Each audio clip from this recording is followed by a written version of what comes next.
So sorry, that just cut out then when I was finishing off what I was saying about the Geogebra in the Classroom blog. But I think I made that point, so I'm happy to move on. So the next question is, do you need to be able to make expert level applets to really infuse this into teaching and learning?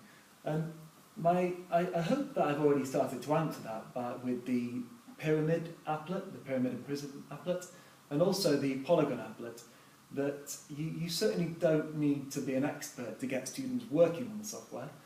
I do think you need some level of technical competence, because otherwise you and your students could spend lots of time trying to figure something out instead of concentrating on the concept at hand.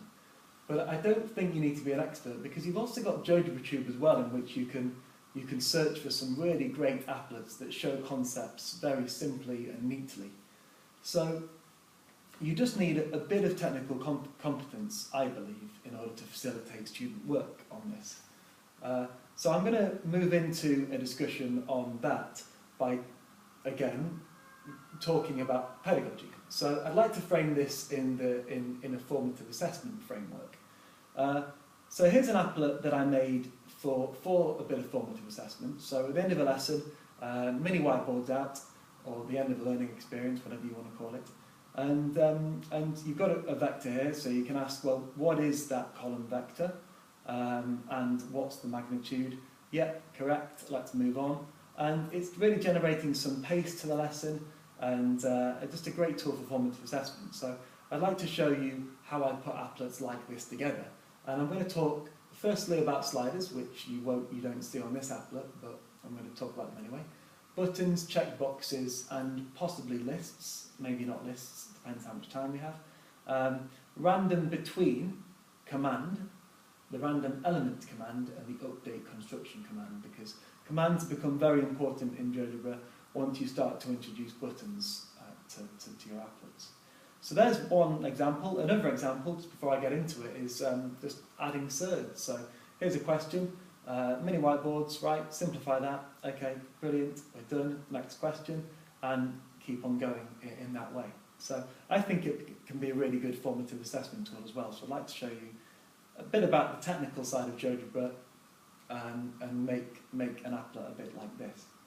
So, do I have a free GeoGebra available? No, I'm going to start a new one. So here we are. So just to start the conversation off, obviously you know that you can input equations into the bottom toolbar. So if I put the equation y equals 3x plus 2 there, I'll get that straight line. And the line has been called A in GeoGebra in the algebra section, in the algebra view. But I'm just going to get rid of that. What I can do is, if I'm clicked onto the screen, I can put a grid on there or not have one. Don't even have to have axes if I don't want. Just move this to be more central. What I think I'll do as well is I'm just going to go to options and font size and just make this a bit bigger so you can see it a bit better.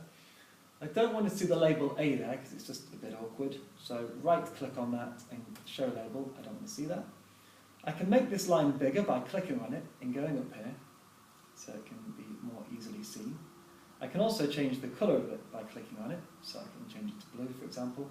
And if I want to display the equation of this, I can click on ABC, click anywhere on the screen, and if I go to objects, GeoGebra called this line A, so here I have my line. And I'm going to put it in the latex format because it looks nicer. So here's my line. I can make this bigger by clicking on it as well, and there we go. Obviously, we want some dynamic aspect to GeoGebra, so I'm just going to get rid of these and introduce the slider to you, because the slider is all about having a variable so things change. So click on the slider button, click anywhere on the screen. I'm going to call this M for gradient.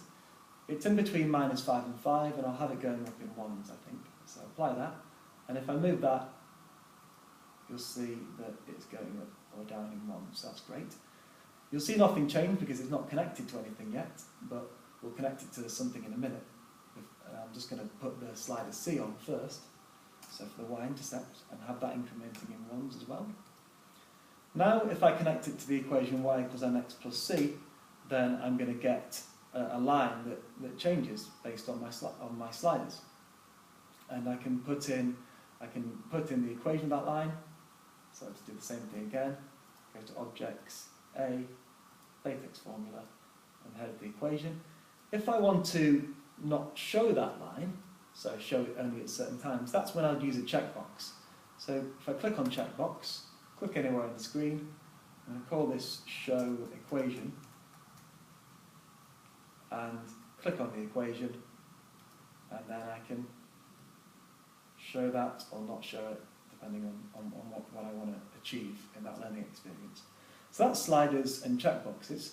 I'm just going to get rid of all that stuff now because I want to show you buttons as well.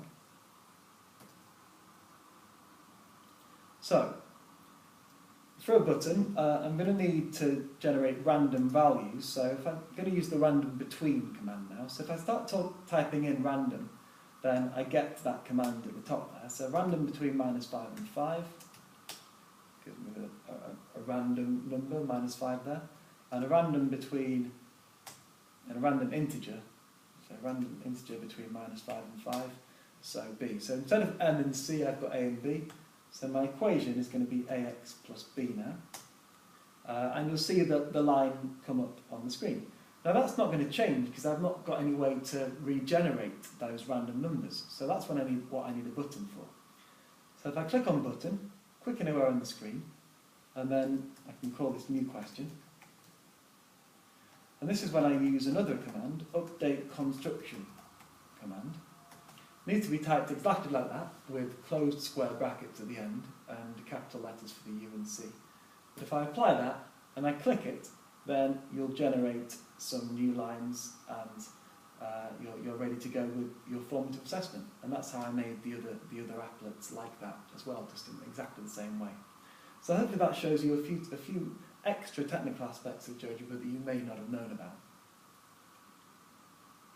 Going back onto the PowerPoint, I hope that I've shown these two things so far. So that Geogebra is an outstanding tool for dialogic classroom teaching and confirming conjectures, and it can be excellent as a formative assessment tool for